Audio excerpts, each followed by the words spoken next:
Titanic को बनाने वाले ने कहा था कि ये डूब नहीं सकता, खुदा भी इसे नहीं डुबो सकता। फिर ऐसा हुआ कि पहले ही समुद्री सफर के दौरान वो ऐसा डूबा कि आज तक निशाने इबरत है, और उसको देखने वाले जो भी जाते हैं वो भी बड़ी मुश्किल से बच पाते हैं। आज से ठीक 111 साल कबल टाइटैनिक एक अंधेरी रात में एक बर्फानी तोदे यानी आइसबर्ग से टकरा गया था। उस वक्त जहाज पर सवार ज्यादातर अफराद नींद की आगोश में थे। हादसे के वक्त टाइटैनिक 41 किलोमीटर फी घंटा की रफ्तार से इंग्लैंड के शहर साउथहैम्पटन से अमेरिका के शहर न्यूयॉर्क की तरफ जा रहा था, और सिर्फ 3 घंटे के अंदर 14 और 15 अप्रैल 1912 की दरमियानी रात टाइटैनिक बहरे ओकेयानूस में डूब गया। वो जहाज जिसके बारे में कहा जाता था कि वो कभी नहीं डूबेगा, न सिर्फ चंद घंटों में समंदर में गर्क हो गया, बल्कि इस हादसे में 1500 के करीब अफराद भी हलाक हुए। 111 साल बाद भी उसे सबसे बड़ा समंदरी हादसा समझा जाता है। सितंबर 1985 में इस जहाज की बाकियात को बहरा ओकेयानूस में जाए हादसे से हटा दिया गया था। हादसे के बाद यह बहरी जहाज कनाडा से 650 किलोमीटर के फासले पर 3843 मीटर की गहराई में 2 हिस्सों में बट गया, और दोनों हिस्से एक दूसरे से 800 मीटर के फासले पर पड़े थे। 111 साल गुजरने के बाद भी इस हादसे के बारे में मुअम्मे मौजूद हैं। माहिरीन की राय इसके बारे में क्या है, जानिए इस वीडियो में।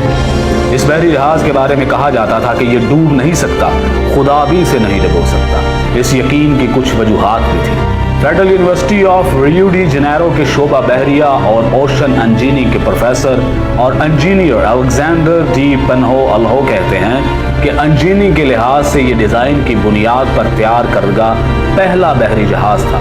कई वाटर टाइट कंपार्टमेंट्स बनाए गए थे, यानी जहाज का एक कमरा पानी से भर भी जाए तो दूसरे कमरे को गर्क नहीं कर सकता था। वो बताते हैं कि इस जहाज की तैयारी के दौरान कुछ मुश्किलात पेश आई थी, जैसा कि जहाज की ऊंचाई कितनी रखी जाएगी ताकि बिजली की तारें और पानी के पाइप ठीक से काम कर सके। इस पर बहुत सोच विचार की गई थी। प्रोफेसर अल्हो के मुताबिक इस पर गौर करने के बाद उस वक्त के इंजीनियर्स ने जहाज की ऊंचाई का तयन किया।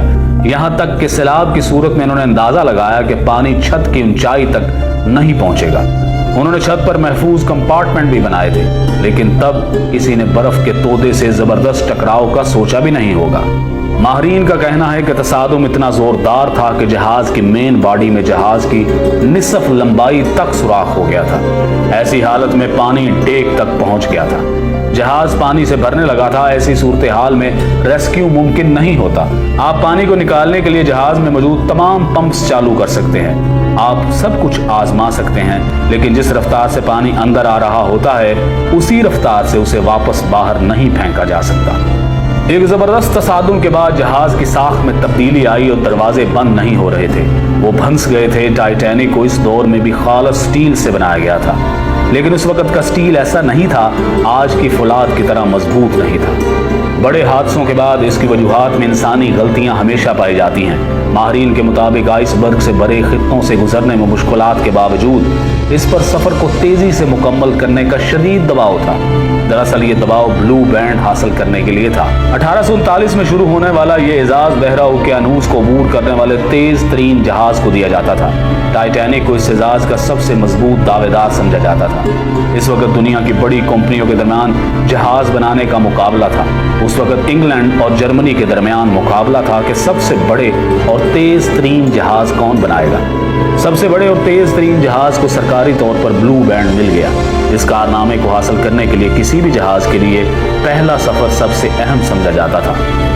पहले सफर के दौरान जहाज की हालत सबसे बेहतर होती है। जहाज पहले सफर में तेज तरीन रफ्तार हासिल कर सकता है, और टाइटैनिक ने भी तेज तरीन रफ्तार हासिल करने की कोशिश की थी।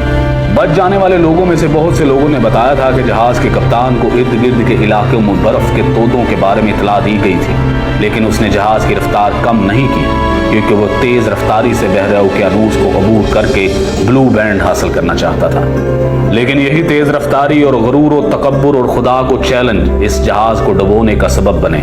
टाइटैनिक हादसे में 1500 के करीब अफराद हलाक हुए, जिसके बाद समुद्री जहाज़ों के हिफाजती निज़ाम को बेहतर बनाने की कोशिशें शुरू कर दी गईं। इस हादसे के बाद समुद्री जहाज़ों की हिफाजत के लिए रडार जैसे आलात की तैयारी शुरू की गई। टाइटैनिक के हादसे में बहुत से लोग इसलिए मारे गए कि उनके पास लाइफ बोट्स नहीं थी, और टाइटैनिक में लाइफ बोट्स इसलिए भी कम थी क्योंकि उनका दावा था कि ये जहाज कभी नहीं डूब सकता। इस यकीन की वजह से जहाज में सिर्फ आधी लाइफ बोट्स रखी गई थी। यह हादसा समुद्री जहाज़ों की हिफाजत के हवाले से एक अहम संग-मील साबित हुआ। समुद्री जहाज़ों की हिफाजत के लिए इदारा जाती फ्रेमवर्क बनाया गया। तामीर के दौरान हिफाजती पैरामीटर्स का ख्याल रखा गया।